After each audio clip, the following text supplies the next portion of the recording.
आध्यात्मिक कहानियाँ। भगवान के चमत्कार की ऐसी कहानी कभी नहीं सुनी होगी। दोस्तों, स्वागत है आप सबका आज की इस ज्ञानवाणी चैनल में, जिसमें हम आज सुनाएंगे एक ऐसी स्टोरी जो आपको आपकी लाइफ का जीने का तरीका बदल देगी।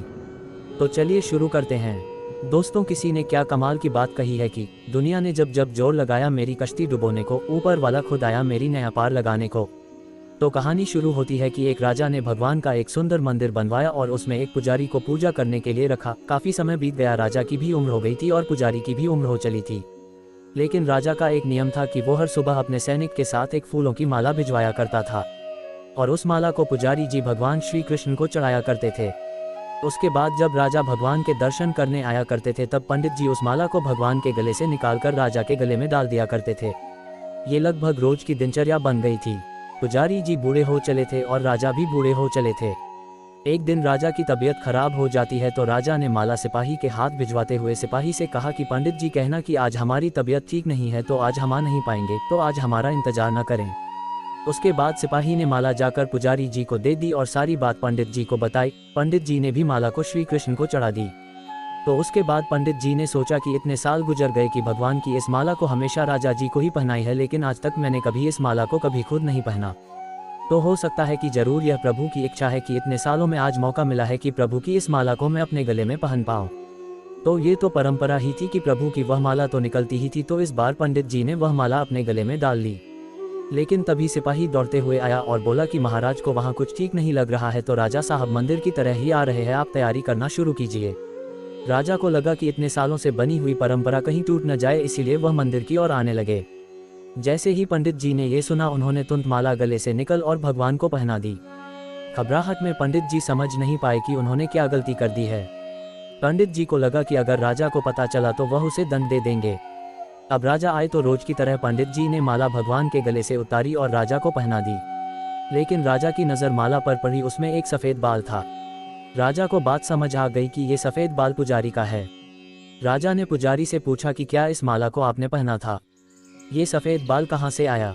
तो पंडित जी डर गए और डर के मारे बोल दिया कि यह सफ़ेद बाल तो श्री कृष्ण का है, भगवान का है। राजा को गुस्सा आ गया कि एक तो पंडित छल कर रहे हैं और ऊपर से झूठ बोल रहे हैं।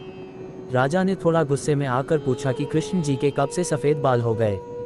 ठीक है, कोई नहीं, मैं कल श्रृंगार के समय आऊँगा, तब देखूंगा कि श्री कृष्ण के बाल सफ़ेद हैं या नहीं।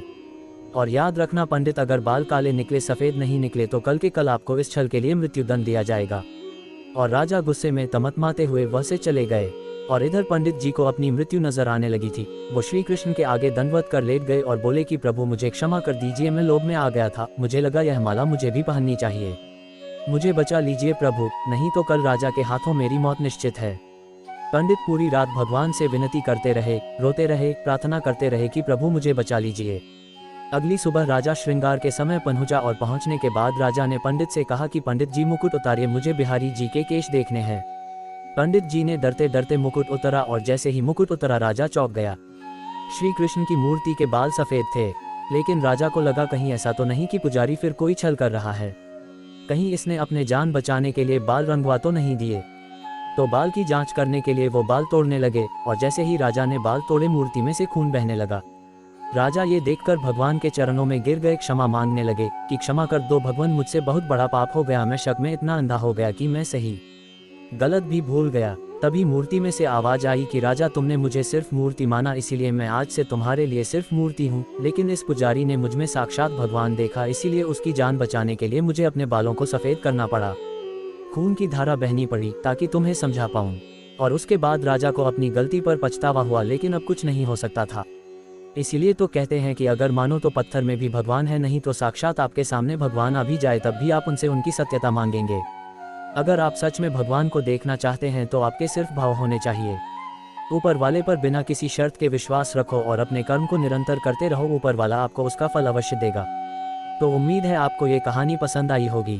तो आपको क्या लगता है जो राजा ने किया, क्या वह सही था? क्या एक राजा होने के नाते उसके पास सत्य की पहचान करने का कोई और रास्ता भी था? हमें कमेंट करके जरूर बताइएगा। अगर आपको आध्यात्मिक कहानी कैसी लगी है, कृपया कमेंट बॉक्स में जरूर लिखें। और अगर पसंद आए तो लाइक करें, शेयर करें और ऐसी ही नई कहानी सुनना चाहते हैं तो सब्सक्राइब करें। धन्यवाद।